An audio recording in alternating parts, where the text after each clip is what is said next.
جوابات شامل کر رہے تھے. اس کے بعد ایک آفیئر ہم نے کال لی تھی ابھی ابو دھابی سے, غالباً طفیل بھائی نے کال کی تھی. محمد طفیل صاحب, ان کا پہلا کویشچن یہ تھا کہ فوت شدہ کے پاس جب ہم لوگ کھڑے ہوئے ہوتے ہیں تو کیا میت کھڑے ہونے والوں کو پہچانتی ہے؟ بالکل پہچانتی ہے. یہ یاد رکھیے کہ اسلام وہ واحد مذہب ہے کہ جو صرف مرنے تک کی زندگی کا تصور نہیں دیتا, مرنے کے بعد قیامت سے پہلے اور قیامت کے بعد کی زندگی کا بھی تصور دیتا ہے. اور اسی بنا پر انسان اپنے آپ کو گناہوں سے بچاتا ہے کہ مجھے قبر میں جواب دہ ہونا ہے, قیامت کے دن جواب دہ ہونا ہے. تو میت کے حواس بڑھ جاتے ہیں, یعنی وہ بالکل اپنے قریب کھڑے ہونے والوں کو بھی پہچانتا ہے. اور دوسرا جو ان کا کویشچن تھا کہ بعد موت جب قبر پر حاضری دی جاتی ہے تو قبر پر حاضر ہونے والوں کو میت پہچانتی ہے؟ تو بالکل پہچانتی ہے. روایت بھی موجود ہے کہ جب مردے کو دفنا کر واپس چلتے ہیں تو وہ جانے والوں کے قدموں کی آہٹ کو سنتا ہے. تو اس کا مطلب یہ ہے کہ اس کے حواس کی طاقت کو بڑھا دیا جاتا ہے. آفیئر ایک کال آئی تھی قضاء عمری کے حوالے سے کہ قضاء عمری کا طریقہ کار یہ ہے, مختصر طریقہ کار یہ ہے کہ قضا جو ہوتی ہے وہ فرائض کی اور واجبات کی ہوتی ہے, یعنی 5 فرض اور اس کے ساتھ ساتھ 3 وتر جو واجب ہوتے ہیں, ان کی آپ قضا کریں گے. اب آپ اپنی زندگی کا ایک محتاط اندازہ لگا لیجئے کہ آپ کی زندگی میں کتنے سال کی نمازیں قضا ہوئی ہوں گی, ان کو اندازہ کر کے آپ قضا کریں گے. قضا کرنے کے لیے آپ کے لیے رخصت یہ ہوتی ہے کہ آپ رکوع اور سجدے کی تسبیحات ایک ایک بار کہہ سکتے ہیں. آخری جو 2 رکعت ہوتی ہیں 4 رکعت والی نماز میں اور 1 رکعت ہوتی ہے 3 رکعت والی نماز میں, اس میں آخری رکعت کے اندر آپ 3 مرتبہ سبحان ربی الاعلیٰ کہہ کے رکوع میں جا سکتے ہیں. اسی طرح التحیات کے اندر عبدہ و رسولہ کے بعد اللہم صلی علی محمد کہہ کے آپ سلام پھیر سکتے ہیں. یہ تخفیف کے ساتھ آپ نماز ادا کریں گے. سلیمان بھائی نے کال کی تھی کہ دعا نماز جنازہ کے بعد, یہ بھی آفیئر ہمارے پاس کال آپ نے لی تھی کہ نماز جنازہ کے بعد دعا جائز ہے یا نہیں. دیکھیں یہ سوال اس لیے پیدا ہوتا ہے کہ نماز جنازہ بھی ایک دعا ہے. تو ابھی تو آپ نے نماز جنازہ میں دعا ادا کی, اس کے بعد پھر آپ میت کے لیے دعا کر رہے ہیں. تو یہ سوال شاید آپ کے ذہن میں اس لیے پیدا ہوا کہ ایک دعا کے بعد دوسری دعا ناجائز ہے. تو آپ خود سوچئے کہ ایک دعا کے بعد دوسری دعا کس طرح ناجائز ہو سکتی ہے. جب ہم دعا کرتے ہیں تو ہم ایک دعا کے بعد دوسری دعا بھی مانگتے ہیں, دوسری دعا کے بعد تیسری دعا بھی مانگتے ہیں. تو اس لیے بعد نماز جنازہ دعا کرنے میں کوئی قباحت نہیں ہے, یہ مستحب ہے. آپ میت کے لیے اپنے انداز میں اپنے الفاظ میں دعا کرتے ہیں اور اس سے لوگوں کو رغبت بھی ملتی ہے, تو شرعی طور پر اس میں کوئی مذائقہ نہیں ہے. خورشید صاحب نے کال کی تھی آزاد کشمیر سے, انہوں نے سوال یہ کیا تھا کہ چور کی نماز جنازہ ادا کی جائے گی یا نہیں. دیکھیں یہاں پر یہ یاد رکھیے کہ مومن کی نماز جنازہ پڑھی جاتی ہے وہ کتنا ہی گناہگار کیوں نہ ہو. البتہ چند لوگ وہ ہیں کہ جنہیں نشان عبرت بنانے کے لیے فقہائے کرام نے یہ فرمایا ہے کہ ان کی نماز جنازہ نہیں پڑھی جائے گی. ان میں ایک شخص جو ذکر کیا گیا ہے وہ چور نہیں ہے, ڈکیت ہے. چوری تو یہ ہوتی ہے کہ آپ چپکے سے کوئی چیز چرا لیتے ہیں, ڈکیتی یہ ہوتی ہے کہ آپ سرے عام جو ہے وہ آپ اسلحے کے زور پر کسی سے کوئی چیز جو ہے وہ چھینتے ہیں. اور ڈکیت کی نماز جنازہ نہ پڑھے جانے کا حکم بھی اس وقت ہوتا ہے جب وہ ڈکیتی کرتے ہوئے مارا جائے, تاکہ لوگوں کے لیے وہ نشان عبرت بنے کہ اتنا بڑا جرم ہے. اسی طرح باغی کے لیے کہا گیا, اسی طرح والدین میں سے کسی ایک کا گلا دبا کر یا والدین کو کسی نے قتل کیا اس کی جنازہ نہ پڑھا جائے, چند لوگوں کو کسی نے گلا دبا کے مارا اس کا جنازہ نہ پڑھا جائے, یہ وہ چند لوگ ہیں کہ جن کے بارے میں کہا گیا. تو چور کے لیے یہ حکم نہیں ہے, ڈکیت کے لیے, اور وہ بھی اس وقت جب وہ حالت ڈکیتی میں مارا جائے. اگر بعد میں اس کا طبعی انتقال ہو جاتا ہے تو اس کا جنازہ پڑھا جائے گا, بشرط یہ ہے کہ وہ مسلمان ہو. اس کے بعد ایک بھائی نے جو آخری ہماری کال تھی انہوں نے کہا کہ کسی نے انجانے میں سود لیا تو کیا اب اس کا کوئی کفارہ ہے. یہ یاد رکھیے کہ دارالاسلام میں, یعنی آپ مسلم کنٹری میں رہ رہے ہوتے ہیں تو وہاں پر انجانا ہونا یہ عذر نہیں ہوتا.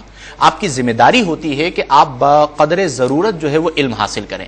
اور اب تو الحمدللہ رب العالمین حصول علم اتنا آسان ہو گیا ہے کہ آپ دنیا کے کسی بھی خطے میں موجود ہیں, کسی نان مسلم کنٹری کے اندر موجود ہیں, تو آپ وہاں پر بیٹھے ہوئے دین سیکھ سکتے ہیں. جیسے ہمارے پاس بہت سارے سائلین آتے ہیں, سوال کرتے ہیں, بذریعہ ای میل پوچھتے ہیں, بذریعہ کال پوچھتے ہیں. تو اس کا مطلب یہ ہے کہ اب وہ سلسلہ نہ رہا جو ماضی میں ہوا کرتا تھا. اب یہاں پر یہ سوال ضرور بنتا ہے کہ بالفرض کسی نے سود لیا, اب اس کا مالی کفارہ ہے یا نہیں. مالی کفارہ کوئی بھی نہیں ہے. یہ یاد رکھیے کہ مالی کفارہ ہونے کے لیے شرط یہ ہوتی ہے کہ شریعت نے اس کا مالی کفارہ بیان کیا ہو. اگر کسی گناہ کا مالی کفارہ شریعت نے بیان نہیں کیا تو کوئی اپنی طرف سے مالی کفارہ بیان نہیں کر سکتا. اس کا کفارہ یہ ہے کہ آپ توبہ کیجئے, اور اگر آپ کے پاس سود کی رقم موجود ہے تو بغیر ثواب کی نیت کے آپ کسی غریب کو دے دیجئے, کسی کی مدد کر دیجئے, اور اس میں ثواب کی نیت اس لیے نہیں کریں گے کہ ان اللہ طیب لا یقبل الا الطیب, کہ اللہ پاک ہے نہیں قبول فرماتا مگر پاک کو. تو تو جو سود کا مال ہے وہ پاک نہیں ہے، وہ ناپاک ہے، تو اللہ تبارک و تعالیٰ اسے قبول نہیں فرماتا۔ بغیر ثواب کی نیت کے آپ اسے کسی کو دے دیجئے اور پھر اللہ کی بارگاہ میں آپ صدقے دل سے توبہ کیجئے، اللہ تبارک و تعالیٰ ضرور آپ کی توبہ کو قبول فرمائے گا اور آپ کو معاف فرمائے گا۔ اچھا وہ صاحب آتے ہیں موضوع کی طرف جی۔ کہ آپ نے کہا کہ ڈکیتی کے دوران کوئی چھیٹا جھپٹی مارا جائے اس کی نماز جنازہ نہیں ہوگی، لیکن اگر کوئی پڑھتا ہے تو کوئی گنہگار ہوگا؟ بالکل، دیکھیں جہاں پر فقہائے کرام نے منع کیا ہے تو اس ممانعت کو تبدیل کرنا جائز نہیں ہوگا۔ اس سے پھر نقصان یہ ہوتا ہے کہ ہر کوئی پھر اپنی منمانی شروع کر دیتا ہے نا، پھر ایک حکم شرعی ہے اس کو تبدیل کرنا لازم آ جاتا ہے کہ فقہائے کرام نے یہ لکھا ہے کہ نہیں ہوگا، ایک عام آدمی پڑھ رہا ہے، تو اس لیے چونکہ ایک دینی معاملہ ہے تو دینی معاملے کو پیش کیا جائے گا فقہائے اسلام پر، علماء اسلام پر، اور فقہائے اسلام اور علماء اسلام کبھی بھی ان کی ذاتی بات نہیں ہوتی، ذاتی قول نہیں ہوتا، وہ قرآن و حدیث سے مستفاد ہوتا ہے۔ اور پھر اگر آپ اس میں غور کرتے ہیں تو بہت ساری حکمتیں ہوتی ہیں، جیسے ابھی میں نے ذکر کیا کہ ان تمام گناہوں پر آپ غور کریں تو یہ بہت ہی خطرناک قسم کے گناہ ہیں، تو اس بنا پر بطور عبرت اس حکم کو بیان کیا جاتا ہے۔ قرض دار کی نماز جنازہ کے حوالے سے شریعت کیا کہتی ہے؟ قرض دار کی نماز جنازہ پڑھی جائے گی۔ یہاں پر ایک روایت موجود ہے کہ نبی کریم صلی اللہ علیہ وسلم نے پوچھا کہ اس پر کچھ قرض ہے، تو بتایا گیا اس پہ قرض ہے، تو نبی کریم نے اس میں شرکت نہیں کی۔ اسی بنا پر جو معزز دینی ہوتے ہیں، شہر کے بڑے مفتیان کرام ہوتے ہیں، جو اس طرح کے لوگ جو بالکل گناہگار ہوتے ہیں، انہیں یہ حکم بیان کیا جاتا ہے کہ وہ اس کی نماز جنازہ میں شرکت نہ کریں تاکہ لوگوں کو پتہ چلے کہ جی یہ اتنا گناہگار تھا اور لوگ گناہوں سے نفرت کریں۔ لیکن یہ یاد رکھیں کہ وہاں پر بھی قرض دار کی نماز جنازہ ہوئی تھی، یہ ایک الگ چیز ہے کہ نبی کریم صلی اللہ علیہ وسلم نے شرکت نہیں فرمائی۔ تو قرض دار ہو کر مرنا یہ بہرحال ایک بڑا جرم ہے کہ آپ نے کسی کا حق غصب کیا ہوا ہے، کسی کو آپ نے قرضہ دینا ہے اور آپ دیے بغیر مر گئے، اور آپ دینے پر قدرت بھی رکھتے تھے۔ ہاں یہ یاد رکھیں کہ اگر بالفرض کسی نے مجبوراً قرضہ لیا اور وہ دینے پر قدرت نہیں رکھتا تھا لیکن اس کا ارادہ تھا دینے کا، تو اب تو بلا کراہت اس میں یعنی کوئی بھی پہلو نہیں ہے کہ جس پر ہم گفتگو کریں، بلکہ اس کے بارے میں تو یہ آتا ہے کہ قیامت کے دن اللہ تبارک و تعالی اس کی طرف سے قرض خواہ کو کہے گا کہ نیکیاں لے لو اور اس کا قرضہ معاف کر دو۔ ماشاءاللہ۔ اچھا خودکشی کرنے والے کے حوالے سے کیا کہتی ہے شریعت؟ خودکشی کرنا ایک بہت بڑا جرم ہے اور خودکشی کرنا حرام ہے، لیکن خودکشی کرنے والے کی نماز جنازہ پڑھی جائے گی، اس میں کوئی اختلاف نہیں ہے۔ بعض لوگوں میں یہ مشہور ہے کہ خودکشی کرنے والے کا جنازہ نہیں پڑھا جائے گا، یہ بالکل غلط ہے۔ خودکشی کرنے والے کی نماز جنازہ بالکل پڑھی جائے گی، لیکن یہ ہے کہ چونکہ وہ مسلمان ہے، اس نے ایک حرام کام تو کیا ہے، اور مرنے والے جو مسلمان ہوتے ہیں عمومی طور پہ بہت سارے حرام کام کرتے ہیں، اور جن کی فہرست فقہائے کرام نے بنائی ہے نا کہ ان کی نماز جنازہ نہیں پڑھی جائے گی، ان میں خودکشی کرنے والا نہیں ہے۔ ہاں اس میں احتیاطاً کوئی معزز دینی شرکت نہیں کرتا تاکہ لوگوں کو تھوڑی سی ترغیب ملے کہ یہ اس قدر گناہگار تھا اور لوگ خودکشی سے دور ہوں، تو اس میں شرعی طور پر کوئی مذائقہ نہیں ہے۔ لیکن جس طرح ایک عام مسلمان کی نماز جنازہ پڑھنا فرض کفایہ ہے، اسی طرح خودکشی والے کی نماز جنازہ بھی پڑھنا فرض کفایہ ہے۔ اگر کوئی بھی نہیں پڑھے گا تو گنہگار ہوگا۔ اچھا اب نماز جنازہ میں عموماً کی بات کر رہا ہوں میں کہ اکثریت کو دعائے نماز جنازہ یاد نہیں ہوتی، بالکل، تو اس حوالے سے لوگ شرماتے بھی ہیں، ہیسیٹیٹ بھی کرتے، اس وجہ سے بہت سے لوگ نماز جنازہ میں شرکت بھی نہیں کرتے کہ ہم گنہگار ہو جائیں گے، ہمیں یاد نہیں ہے۔ میں یہ کہوں گا اس کے جواب میں کہ جنہیں یاد نہیں ہے وہ پوری کوشش کریں یاد کرنے کی، تاکہ ایک جو مسنون طریقہ کار ہے وہ ہو۔ لیکن جنازہ کے دو رکن ہیں، نمبر 1 4 تکبیریں کہنا، نمبر 2 قیام۔ تکبیریں تو آتی ہیں نا، اللہ اکبر کہنا، اور قیام تو کر سکتے ہیں، تو آپ کا جنازہ ہو جائے گا۔ جن کو نماز جنازہ کی دعا یاد نہیں ہے وہ اس مقام پر کوئی بھی دعائے ماثورہ پڑھ سکتے ہیں، حتیٰ کہ سورہ فاتحہ بارادہ دعا پڑھ لیں گے تو بھی سنت بھی ادا ہو جائے گی۔ بہت شکریہ مفتی محمد شاہد صاحب، اللہ تعالیٰ آپ کو جزائے خیر عطا فرمائے۔ ناظرین، ایک حساس موضوع پہ ہم نے آج گفتگو کی، اور انشاءاللہ میں مجھ سمیت ہم آپ سب نے بہت سیکھا ہوگا کہ نماز جنازہ، اب سوال یہ ہے کہ نماز جنازہ کے لیے ہمیں تیاری کرنی چاہیے کہ یقیناً ہماری بھی کسی نہ کسی وقت انشاءاللہ نماز جنازہ ہمیں بھی نصیب ہوگی، اس کے لیے اپنے کردار کی اصلاح کریں، اعمال صالح اختیار کریں، اللہ پاک سے محبت کریں۔ حضور پاک صلی اللہ علیہ وسلم جو وسیلہ ہیں ہمارے لیے، جن کے وسیلے سے ہمیں اللہ پاک نے دین عطا فرمایا، ان کے وسیلے سے اللہ پاک نے ہمیں قرآن مجید فرقان حمید عطا فرمایا، ان کے وسیلے سے ہمیں قیامت کا علم عطا فرمایا، ان کے وسیلے سے ہمیں ایمان عطا فرمایا، اور ان کے صدقے میں آج جو کچھ بھی ہمارے پاس ہے سب آقا صلی اللہ علیہ وسلم کے صدقے میں ہے، کہ اسی حوالے سے کہ ان کا در وہ در دولت ہے جہاں شام و سحر بھیک ملتی ہے فقیروں کو صدا سے پہلے۔ اب یہ عالم ہے کہ دامن کا سنبھالنا بھی ہے محال، اب یہ عالم ہے کہ دامن کا سنبھالنا بھی ہے محال، کچھ بھی دامن میں میرے نہ تھا ان کی عطا سے پہلے. اپنا بہت خیال رکھیے گا. انشاءاللہ تعالی زندگی بخیر. تو آپ کا میزبان آشکار داور اگلے ہفتے اس پروگرام کو سجا کر سنوار کر آپ کی خدمت میں کسی نئے موضوع کے ساتھ پھر حاضر ہوگا انشاءاللہ تعالی. اللہ حافظ. والسلام علیکم ورحمۃ اللہ.